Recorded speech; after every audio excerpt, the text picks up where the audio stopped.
Good morning students. Today we will discuss about the second chapter 8 class civics understanding secularism. What is secularism? Secularism means secularism refers to the separation of religions from the state. बेटा secularism का यहाँ पे meaning है कि जो धर्म की जो पावर है उसको स्टेट से सेपरेट रखा जाता है, अलग रखा जाता है. In the previous chapter we read about how the Indian constitution contain fundamental rights that protect us against state power as well as against the tyranny of the majority. हमने previous chapter में बेटा पढ़ा था जो Indian constitution है उसमें हमें काफ़ी फंडामेंटल राइट्स दिए गए हैं जो हमारे अधिकारों को प्रोटेक्ट करता है, सुरक्षा करता है. और जो स्टेट की जो पावर है उसकी मिसयूज से हमें सुरक्षा करता है, प्रोटेक्ट करता है.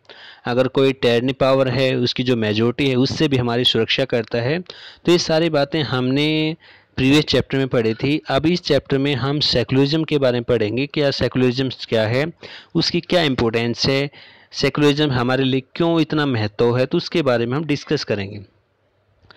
सेकुलरिज्म मैंने अभी आपको बताया बेटा सेकुलरिज्म क्या है. सेकुलरिज्म एक ऐसी चीज़ है जिसमें रिलीजन्स को स्टेट की से बिल्कुल अलग रखा जाता है, सेपरेट रखा जाता है. मतलब स्टेट की पावर और जो धर्म है उसमें आपस में किसी प्रकार का कोई तालमेल नहीं होता. दोनों अपने अलग अलग स्मूथली काम करते हैं, दोनों का सेपरेशन है, अलग अलग है. No one should be discriminated against on the grounds of their religions, practice and belief. कोई भी बेटा धर्म की जो रिलीजियंस है उसकी प्रैक्टिस और बिलीफ के आधार पे किसी के साथ भी कोई डिस्क्रिमिनेशन भेदभाव नहीं कर सकता, क्योंकि सभी जितने भी धर्म हैं, रिलीजन है, सभी इक्वल हैं और सभी का मेन सम्मान किया जाता है और किसी भी एक विशेष धर्म को मान्यता नहीं दी जाती है. All forms of domination related to religion should be end. और बेटा किसी भी प्रकार का जो डोमिनेशन है, डोमिनेशन होता है बेटा. डोमिनेशन क्या होता है? डोमिनेशन होता है बेटा ऐसी एक स्ट्रॉन्ग पावर जो किसी एक धर्म के पास हो और वो बाकी धर्मों को हानि पहुंचाती है, तो वो ऐसी चीज़ें समाप्त कर दी गई हैं. उसमें किसी भी प्रकार की मेन जो धर्म से रिलेटेड कोई भी मेजोरिटी है उसको मान्यता नहीं दी जाती है कि वो बाकी धर्मों को हानि पहुंचाए या उनको किसी प्रकार से कोई परेशान करे. तो जो डोमिनेशन है किसी भी ग्रुप का जो रिलीजन से बिलोंग करता है, रिलेटेड, उसको समाप्त कर दिया गया. This is the enhance of secularism. यह सेकुलरिज्म की परिभाषा है, डेफिनेशन है. अब नेक्स्ट आता है बेटा सेकुलरिज्म में कुछ पॉइंटों को ध्यान में रखा गया है कि इसमें क्या है, जो रिलीजन जो फ्रीडम है सभी के लिए, उसी को ध्यान में रखते हुए इंडिया ने क्या है एक स्ट्रेटजी अपनाई है कि रिलीजन्स को, पावर को और स्टेट की पावर को, यानी कि जो धर्म की पावर है और स्टेट की जो पावर है उसको सेपरेट रखा जाएगा, बिल्कुल अलग रखा जाएगा. दोनों किसी भी मामले में किसी प्रकार का कोई इंटरफेयर नहीं करेंगे, दोनों सेपरेट रहेंगे और प्रॉपरली अपने वर्क करेंगे. अब इसमें क्वेश्चन आता है बेटा why do separate religions from the state. अब धर्म को स्टेट से अलग क्यों रखा जाता है या क्यों रखना चाहिए, उसके पीछे क्या रीजन्स हैं, उसके बारे में डिस्कस करेंगे. अब इसमें फर्स्ट पॉइंट आता है बेटा this is important for a country to function democratically.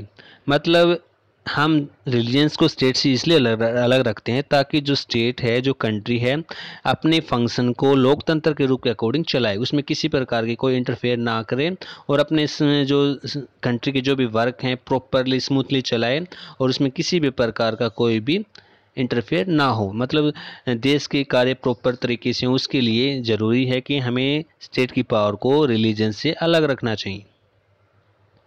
अब सेकंड पॉइंट आता है बेटा the tyranny of the majority can result in the violation of the fundamental rights. अब बेटा tyranny होती है किसी एक ग्रुप का, मेजोरिटी का पावर में आना जो विशेष धर्म से बिलोंग करता है. अगर कोई ऐसा आता है तो उसकी वजह से क्या होता है, जो बाकी जो धर्म के लोग हैं उनके जो फंडामेंटल राइट्स हैं उनको काफ़ी हानि पहुंचती है, उनको काफ़ी हर्ट होता है, उनको काफ़ी परेशानी झेलनी पड़ती है. तो ऐसा कोई अगर प्रोसेस होता है तो उसकी वजह से क्या है, सरकार को ध्यान देना पड़ता है. अगर कोई ऐसी मेजोरिटी पावर में आ जाती है तो उस पावर को उन्होंने रद्द करना चाहिए. और उसी की वजह से क्या है कि हमें रिलीजन्स को स्टेट से अलग रखना चाहिए ताकि किसी भी एक ग्रुप, जो मेजोरिटी, जो ग्रुप की पावर है किसी के पास, वो बाकी जो धर्म के लोगों को हानि नहीं पहुंचाए. तो उसके लिए भी हमें क्या है, स्टेट की पावर को रिलीजन से अलग रखना चाहिए, धर्म से अलग रखना चाहिए. अब नेक्स्ट पॉइंट आता है बेटा, to protect the freedom of every individual. बेटा जो इंडिविजुअल सिटीजन है उसकी रक्षा करना, उसकी सुरक्षा करना, फ्रीडम की सुरक्षा करना, ताकि वो अपने धर्म को एग्जिट कर सके, किसी दूसरे धर्म में जा सके, उसमें जाके मिल सके और उसके अकॉर्डिंग अपने पूजा पाठ कर सके और उसके अकॉर्डिंग जो रिलीजन्स टीचिंग है डिफरेंटली, मतलब अपने जो उनके धर्म हैं, उपदेश हैं, उनको अपने अलग भाषा में अलग डिफरेंटली वो उसको क्या कर सके, टीच कर सके। तो उसमें किसी भी प्रकार का कोई इन्वॉल्वमेंट नहीं होगा, उनको आज़ादी है, फ्रीडम है, वो किसी भी धर्म में जा सकते हैं, किसी धर्म को अपना सकते हैं और उसके अकॉर्डिंग अपनी पूजा पाठ उपदेश वगैरह दे सकते हैं। अब इसमें बात आती है बेटा इंडियन सेकुलरिज्म। इंडियन सेकुलरिज्म क्या है? The constitution of India made it mandatory for the Indian state to be secular. अब कॉन्स्टिट्यूशन इंडिया ने क्या, इंडिया के जो कॉन्स्टिट्यूशन है उसने एक अनिवार्य चीज़ ये रख दी है कि जो भारतीय स्टेट है सेकुलर है, उसमें सभी धर्मों का सम्मान किया जाता है। तो इंडियन कॉन्स्टिट्यूशन क्या करता है, अलाउ करता है सभी सिटीजन्स को कि वे अपनी फ्रीडम के अकॉर्डिंग अपने धर्म के जो भी जितने भी रीति रिवाज हैं, बिलीफ हैं, विश्वास हैं, जो भी उनके विश्वास हैं, प्रैक्टिस हैं, जो भी पूजा पाठ करने के तरीके हैं, उनको वो अपना सकते हैं और फ्रीडम उसको फॉलो कर सकते हैं। अब नेक्स्ट पॉइंट बेटा इसमें आता है कि that one religious community does not dominate another religious community. मतलब एक धार्मिक समुदाय किसी दूसरे धर्म को किसी भी प्रकार की हानि नहीं पहुंचाए। ये सेकुलर जो स्टेट है उसकी जो मेन विशेषताएं हैं उसके अकॉर्डिंग इसमें बताया जाता है कि कोई भी एक विशेष धर्म क्या है, किसी भी दूसरे धर्म के अनुयायियों को किसी भी प्रकार के डोमिनेट ना करे, उनको परेशान ना करे, ना ही दबाए। सेकंड इसमें फीचर आता है बेटा that the state does not enforce any particular religions. State किसी भी एक विशेष धर्म को मान्यता नहीं देता है। Also does not take away religions freedom of individual. और किसी भी जो इंडिविजुअल सिटीजन है उसकी धार्मिक आज़ादी नहीं छीन सकता है। That some members of religious community does not dominate the other member of the same religious community. और बेटा कई बार क्या होता है कि एक ही धर्म के लोग अपने ही धर्मों के अपने ही अनुयायी के लोगों के साथ काफ़ी डोमिनेट करते हैं, भेदभाव करते हैं, उनको काफ़ी परेशान करते हैं। तो ऐसी चीज़ में नहीं होनी चाहिए, ऐसी चीज़ को इंडिया जो है फॉलो नहीं करता है। मतलब एक धर्म है और उसी धर्म में उसी धर्म के जो अनुयायी हैं, उसके जो मेंबर हैं, उनके साथ किसी भी प्रकार का डोमिनेट नहीं करना चाहिए। तो ये प्रकार की जो है कि उनसे काफ़ी भेदभाव किया जाता है, उनको परेशान किया जाता है। तो ऐसी बातें अपने काफ़ी क्षेत्र में होती रहती हैं। तो इस प्रकार की किसी भी अगर कोई घटना होती है तो वो गवर्नमेंट के अंडर में होने चाहिए ताकि वो इस पर एक्शन ले सकें। The Indian state work in various way for preventing the above mention domination. अब इसमें इंडियन स्टेट क्या है, वर्क करता है काफ़ी प्रोसेस के द्वारा ताकि वो क्या है डोमिनेशन जो ग्रुप है उसको प्रिवेंट कर सके, बदल सके, उसको रोक सके। उसके लिए काफ़ी इसमें फीचर है जो हम पढ़ेंगे। इसमें फर्स्ट आता है it use a strategy of the distance it self from the religion. अब इसमें क्या है कि इसमें मेन जो है जो डिस्टेंस बना के रखना है, जो इंडियन स्टेट को क्या है, इंडियन की जो पावर है उसको धर्म से बिल्कुल डिस्टेंस बना के रखना पड़ेगा ताकि उसमें किसी भी प्रकार का कोई इन्वॉल्वमेंट ना हो। और जो इंडियन स्टेट है उस पर किसी भी एक रिलीजियस ग्रुप का अधिकार नहीं है, वो शासन नहीं कर सकता और ना ही किसी एक धर्म को सपोर्ट किया जाता है। तो ये स्ट्रेटजी इसने सरकार ने अपनाई है, देश ने अपनाई है कि क्या है इंडियन की जो स्टेट की जो पावर है रिलीजन से बिल्कुल अलग है, डिफरेंट है और वो किसी एक विशेष धर्म को मान्यता नहीं देता है और कोई जो रिलीजन्स ग्रुप है वो पावर में नहीं आ सकता है। The Indian secularism prevent the above mentioned domination through the strategy of the non interference. अब इसमें सेकंड पॉइंट आता है बेटा नॉन इंटरफेरेंस। मतलब हम किसी भी धर्म के मामले में सरकार क्या है इंटरफेयर नहीं कर सकती, उसमें इन्वॉल्वमेंट नहीं कर सकती। नेक्स्ट पॉइंट आता है बेटा the state make certain exception for particular religious community in order to respect the sentiments of all religion. अब स्टेट क्या करती है, ये श्योर करती है कि कोई विशेष धर्म किसी बाकी धर्मों की भावनाओं को कोई ठेस तो नहीं पहुंचाता है। तो उसको भी स्टेट क्या करती है समय समय पर चेक करती रहती है ताकि किसी भी धर्म की भावनाओं को किसी भी प्रकार की कोई ठेस ना पहुंचे। अब इसमें नेक्स्ट पॉइंट आता है बेटा, the state does not interfere with the religious practice. और बेटा स्टेट क्या है, किसी भी जो रिलीजन जो प्रैक्टिस होते हैं, जो उनकी क्रियाएं होती हैं, उसमें किसी भी प्रकार का इंटरफेयर नहीं करते हैं। The state follow the strategy of the intervention. State क्या करता है, इंटरवेंशन की स्ट्रेटजी को फॉलो करता है, उस नीति को अपनाता है। अब इसमें बेटा नेक्स्ट पॉइंट आता है, to prevent religious discrimination of the lower caste the Indian constitution ban untouchability. अब जो स्टेट क्या है वो ये अपने प्रोसेस अपना सकते हैं, अगर लोअर कास्ट के साथ डिस्क्रिमिनेशन किया जाता है धर्म के आधार पे, तो इंडियन कॉन्स्टिट्यूशन में क्या है, कुछ रूल बनाए हैं कि वो इस प्रकार की जो प्रथा हैं उन प्रथाओं को वो रद्द कर सकते हैं, सिस्टम को रद्द कर सकते हैं। तो इंडियन कॉन्स्टिट्यूशन क्या करता है, इस प्रकार के जो अनटचेबिलिटी होते हैं, जो प्रथाएं होते हैं, उन पर बैन लगाया जाता है, ताकि वो किसी जो लोअर कास्ट के लोगों को धर्म के नाम पर किसी प्रकार की कोई हानि नहीं पहुंचे। तो उसकी वजह से इस प्रकार की प्रथाएं कॉन्स्टिट्यूशन के अकॉर्डिंग रद्द की जाती हैं। The Indian Constitution grants the rights to the religious community to set up their own school and college। अब इंडियन कॉन्स्टिट्यूशन क्या करता है, ये अधिकार देता है कि जितने भी जो धर्म के अनुयायी हैं अपने स्कूल कॉलेज खोल सकते हैं, ओपन कर सकते हैं, ताकि वो अपने धर्म की भावनाओं को ठेस नहीं पहुंचे, अपने धर्म के विचारों को इंक्रेज कर सकते हैं, उनको प्रोत्साहन कर सकते हैं, उनको डेवलप कर सकते हैं। उसके लिए वो अपने स्कूल हैं, बिल्डिंग हैं, कॉलेज वगैरह सेटअप कर सकते हैं और उसके अकॉर्डिंग अपनी टीचिंग वो कर सकते हैं।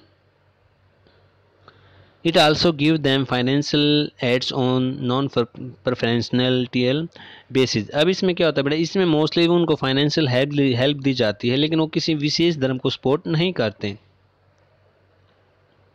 The Indian state is a secular work in various way to prevent religious domination. अब इंडियन स्टेट क्या है, एक सेकुलर कंट्री है और अलग अलग वो अपने कार्य करते हैं ताकि किसी भी जो मेन जो धर्म के अनुयायी हैं उसका डोमिनेशन बाकी धर्मों पर ना पड़े। तो उसके लिए अपने काफ़ी नियम सरकार ने फॉलो कर रखे हैं, ताकि किसी भी मेन धर्म का यहाँ पर वर्चस्व ना हो, ताकि बाकी धर्मों पर किसी भी प्रकार की कोई हानि ना हो। The Indian constitution guarantees fundamental rights that are based on these secular principles. अब इसमें क्या आता है, जो इंडियन जो कॉन्स्टिट्यूशन है उसने कुछ अधिकार ऐसे निश्चित कर रखे हैं कि ताकि सेकुलर जो प्रिंसिपल हैं उसके आधार पे वो कुछ अपने ऐसे डिसीजन ले सके, ताकि अगर किसी भी प्रकार की हमारे जो सेकुलर प्रिंसिपल किसी भी प्रकार के डैमेज होते हैं या उनको हानि होती है, तो कॉन्स्टिट्यूशन क्या करता है, अपने मौलिक अधिकारों का यूज कर सकता है। Indian secularism is different from that of the other democratic country as below. अब इंडियन जो सेकुलरिज्म है बाकी जो डेमोक्रेटिक कंट्री हैं उनसे काफ़ी डिफरेंट है, तो उसके बारे में हम इसमें डिस्कस करेंगे अभी। Unlike the strict separation between the religions and the state in the American secularism, in Indian secularism the state can intervene in the religion's affair। अब इसमें क्या बेटा, जो अमेरिका का जो सेकुलरिज्म है उसमें मेन विशेष बात यह है कि वो उसकी स्टेट की और रिलीजन्स की पावर बिल्कुल अलग है। लेकिन इंडिया में क्या है, इंडियन सेकुलरिज्म में क्या है, जो स्टेट क्या कर सकता है, रिलीजन्स के जो अफेयर होते हैं उसमें इंटरवेन मतलब इन्वॉल्वमेंट कर सकता है according constitution. In the USA the separation between the state and religions mean that. अब इसमें जो यूएसए में जो स्टेट और रिलीजन्स में जो सेपरेशन है उसके बारे में बताया जाता है कि उसमें जो स्टेट होता है और जो रिलीजन्स होता है आपस में एक दूसरे के मामले में किसी भी प्रकार का कोई इंटरफेयर नहीं करते। मतलब स्टेट अपने पावर को फॉलो करेगा, रिलीजन्स अपने पावर को फॉलो करेगा, दोनों आपस में किसी भी मामले में एक दूसरे के पावर को इंटरफेयर नहीं करेंगे। लेकिन इन इंडियन सेकुलरिज्म, अपने भारतीय सेकुलरिज्म में क्या है, state can intervene in the religious affair. भारतीय जो सेकुलरिज्म में क्या है, जो स्टेट क्या है रिलीजियस अफेयर में इंटरफेयर कर सकता है, लेकिन इंडियन कॉन्स्टिट्यूशन भारतीय संविधान के अकॉर्डिंग इंटरवेंटेड वो कर सकता है। इंडियन हिंदू जो रिलीजियस प्रैक्टिस है उनमें इंटरफेयर कर सकता है, लेकिन in order to abolish untouchability मतलब जो बुरी प्रथाएं हैं उनको रोकने के लिए इसमें इन्वॉल्वमेंट कर सकता है, इसमें इंटरफेयर कर सकता है। लेकिन जो बुरी प्रथाओं को रोकने के लिए जिसकी वजह से बाकी जो धर्म के अनुयायियों को या लोअर कास्ट को काफ़ी हानि पहुंचती है, तो उन प्रथाओं को बुरी प्रथाओं को रोकने के लिए भारतीय सेकुलरिज्म में क्या है, पावर है कि वो धर्म के मामले में इंटरफेयर कर सकता है। लेकिन अमेरिका में क्या है, अमेरिका में विशेष बात मैंने आपको बताई थी कि अमेरिका में क्या है, स्टेट की पावर और जो रिलीजन्स की पावर है दोनों डिफरेंट हैं, अलग हैं, दोनों किसी भी मामले में आपस में इन्वॉल्वमेंट नहीं हो सकते, दोनों सेपरेट रहेंगे। This means that any interference in religions by the Indian state has to be based on the ideal laid out in the constitution. मतलब भारतीय स्टेट क्या है, भारत की जो पावर है वो रिलीजन्स के मामले में इंटरफेयर कर सकते हैं, लेकिन वो मामले कॉन्स्टिट्यूशन के आइडल के बेसिस पे होते हैं, तभी इंटरफेयर कर सकती है, अदरवाइज नहीं कर सकती। अब इसमें कोरेंस होता है बेटा, कोरेंस एक ऐसा वर्ड है जिसमें किसी को फोर्स किया जाता है, किसी आदमी को, ताकि वो उसके अकॉर्डिंग काम करे। इसमें मेन अथॉरिटी के बारे में, जो लीगल अथॉरिटी के बारे में बताया जाता है, जिसमें स्टेट आती है कि उसको किसी भी स्टेट अपने पावर के द्वारा फोर्स किया जाता है कि वो उसके अकॉर्डिंग काम करे। फ्रीडम टू इंटरप्रेट होता है बेटा, इसमें क्या है, अपने उनके पास आज़ादी है, फ्रीडम है कि अपने आप को वो स्पीच कर सकें, अपने विचारों को एक्सप्रेस कर सकें और अपने अकॉर्डिंग वो चीज़ों को समझ सकें, उन चीज़ों को अपने अकॉर्डिंग कर सकें, उनको फ्रीडम है।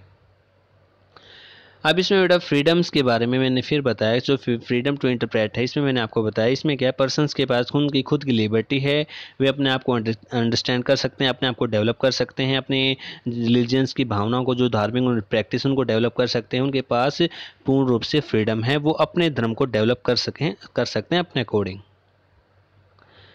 इंटरफेयर होता है बेटा, इसमें क्या किया जाता है, it's refer to the state efforts to the influence a particular matter in according with the principle of the constitution. अब इसमें क्या होता है, कॉन्स्टिट्यूशन के जो प्रिंसिपल के आधार पे स्टेट क्या है, रिलीजियंस में मैटर कर सकता है, उसके मामलों में इंटरफेयर कर सकता है, लेकिन ये क्या होता है, तभी कर सकता है जब विशेष जो बात है, इंडियन कॉन्स्टिट्यूशन के जो प्रिंसिपल अगर डैमेज होते हैं या उनको किसी प्रकार की कोई कंडीशंस को डैमेज होती है, तो उस मामले में क्या है, भारतीय जो स्टेट की पावर है धर्म के मामले में इंटरफेयर कर सकती है, अदरवाइज वो इंटरफेयर नहीं कर सकती।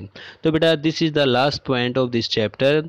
अगर आपको इस चैप्टर में किसी भी प्रकार की कोई भी प्रॉब्लम है, अगर किसी भी प्रकार की कोई भी आपको समस्या है, तो बेटा आप मुझसे कंसल्ट कर सकते हैं। Till then goodbye, have a nice day.